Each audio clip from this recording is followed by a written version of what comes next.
Hola, ¿qué tal? Me presento, mi nombre es Moisés Ramírez, soy de la Universidad de Guayaquil, de la Facultad de Ingeniería Industrial. El día de hoy vamos a hablar un tema muy importante que es la clasificación de los materiales. La clasificación de los materiales se divide en dos grupos, que son los metales y los no metales.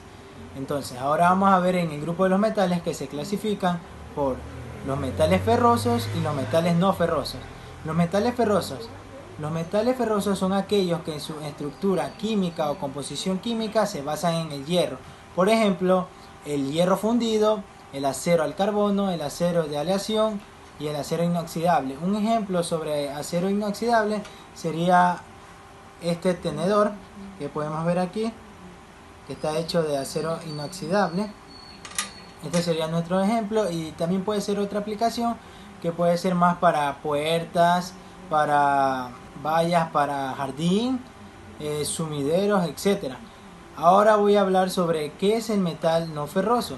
El metal no ferroso es aquel que no comparte o no se basa su estructura en el hierro, es decir, que trabaja con otros elementos.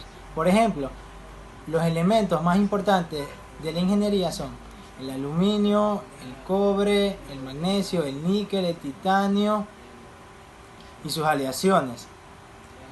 Un ejemplo de los metales no ferrosos puede ser el cobre, porque el cobre trabaja mucho en lo que son en las partes de los cables, principalmente en los cables de electricidad más se utiliza este metal.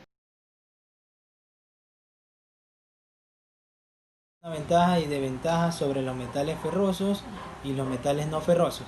En los metales ferrosos, una ventaja sería que son metales económicos, y la desventaja sería que su punto de fusión es muy alto y son muy poco resistentes a la corrosión. En cambio, los metales no ferrosos son extremadamente caros, y en cambio ellos sí resisten mucho a la corrosión. Eso sería la diferencia. Aparte de que sean conductores de energía, puede ser de electricidad o de calor.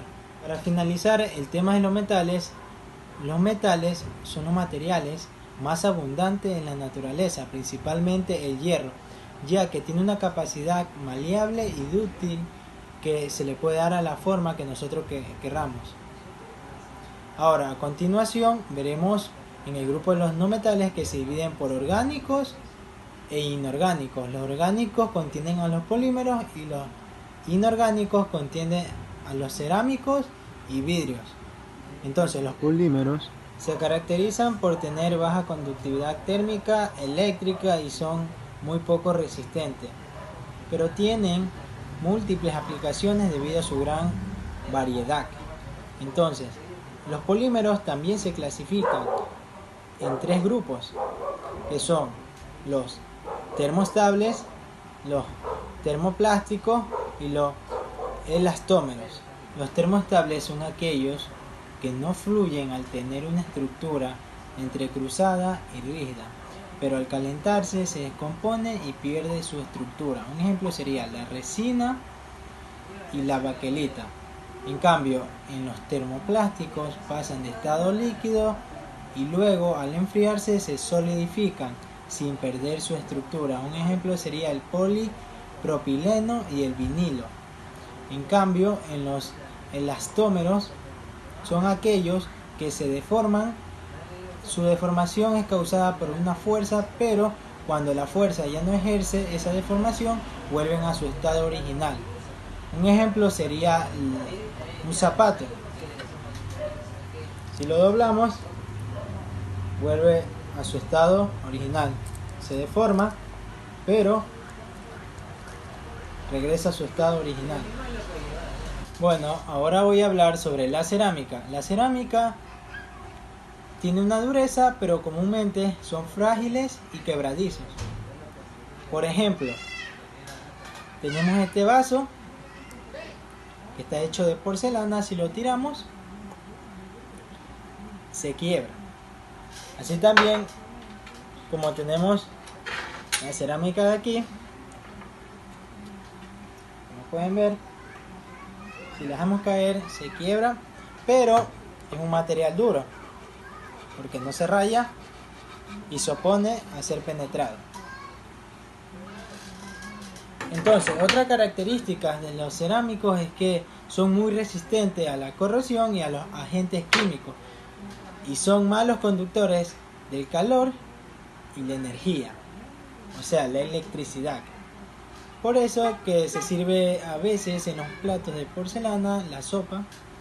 Entonces, como son malos conductores del calor, entonces uno no se quema. Bueno, ahora voy a hablar sobre el vidrio. El vidrio también es un material que tiene una dureza, pero también es frágil. Un ejemplo puede ser en la mesa que estoy trabajando. Es de vidrio y al momento de tirarla se quiebra. ¿Para qué nos sirve la clasificación de los materiales? Es muy importante para un ingeniero saber la clasificación de los materiales, ya que en sí podemos estudiar las propiedades que posee cada material. Muchas gracias.